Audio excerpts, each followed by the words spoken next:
to all of those across the country working in health and care sectors, as well as those that I worked so closely with in my old department, DHSC, and in the NHS.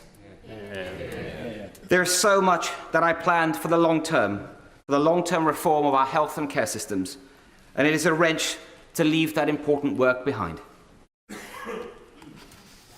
Now, when I last gave a personal statement from this seat, I spoke about the importance of institutions and conventions. Today, it is about the importance of integrity. And don't worry, there's not going to be a series of these. Institutions and integrity are both central pillars that underpin our great democracy. It doesn't matter what your political perspective is in this House. I believe that we are all motivated by the national interest, and that the public expects us all of us, to maintain honesty and to maintain integrity in whatever we do. This is not an abstract matter. We've seen in great democracies what happens when divisions are entrenched and not bridged. We cannot allow that to happen here. We must bring the country together as one nation. Effective governance inevitably requires loyalty and collective responsibility. Of course it does. And I'm instinctively a team player. And I have completely focused on governing effectively over the last year. But treading the tightrope between loyalty and integrity has become impossible in recent months. And, Mr. Speaker, I will never risk losing my integrity. I also believe a team is as good as its team captain, and that a captain is as good as his or her team. So loyalty must go both ways. The events of recent months have made it increasingly difficult to be in that team. It's not fair on ministerial colleagues to go out every morning defending lines that don't stand up and don't hold up. It's not fair on my parliamentary colleagues who bear the brunt of constituents' dismay in their inboxes and on their doorsteps in recent elections. And it's not fair on Conservative members and voters who rightly expect better standards from the party they supported. When the first stories of parties in Downing Street emerged late last year, I was personally assured at the most senior level by my right honourable friend's then team that, and I quote, there had been no parties in Downing Street and no rules were broken. So I gave the benefit of doubt. And I went on those media rounds to say that I'd had those assurances from the most senior level of the Prime Minister's team. Then we had more stories. We had the Sue Gray report, a new Downing Street team. I continued to give the benefit of the doubt. And now this week again, we have reason to question the truth and integrity of what we've all been told. And at some point, we have to conclude that enough is enough. I believe that point is now.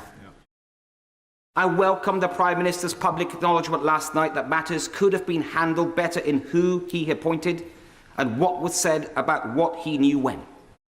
And I appreciated his kind and humble words and his humble spirit when I went to see him yesterday, and also the kind letter that he has sent to me. But I do fear that the reset button can only work so many times. There's only so many times you can turn that machine on and off before you realise that something is fundamentally wrong. Last month, I gave the benefit of doubt one last time. But I haven't concluded that the problem starts at the top. That is not going to change. I have concluded that the problem starts at the top, and I believe that is not going to change.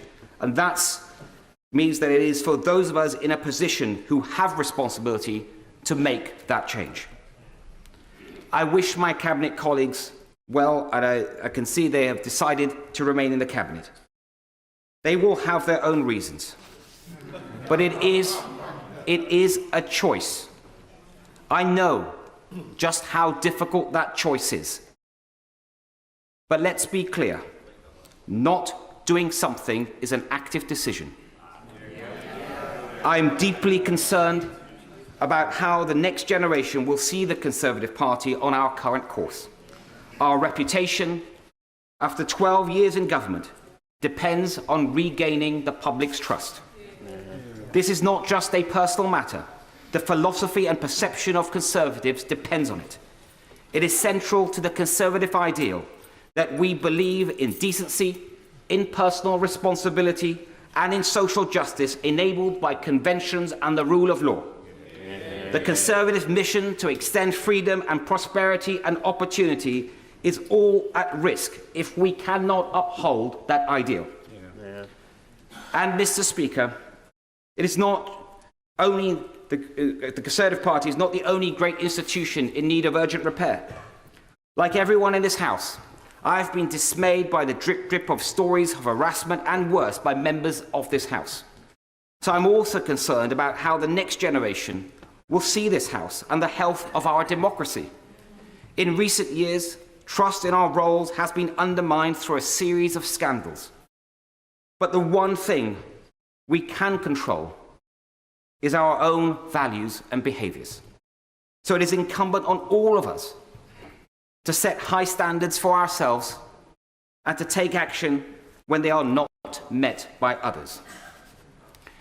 Mr. Speaker, I'm grateful for the messages of support that I've had from many members of this House and beyond. I got into politics to do something, not to be somebody. So it is hard in one way, but not in another. Being a good father, a husband, a son, and a citizen is good enough for me.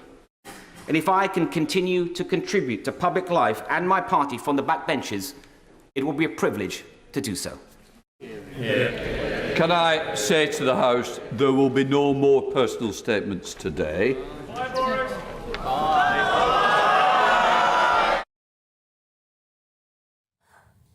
Let the House leave in peace and quiet.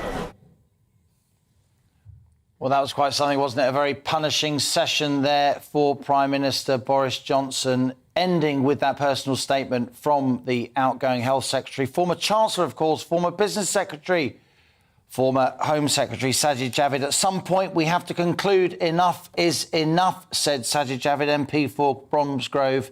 The reset button will only work so many times. Diana Davison, you are Conservative MP for Bishop's Auckland up there in County Durham. You've already submitted your letter of no confidence in the Prime Minister. So let me put this to you.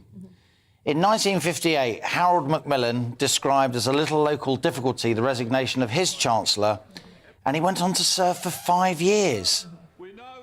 Could that happen? Absolutely not. I mean, look at the tone of what just happened there in PMQs. Usually you see the backbenchers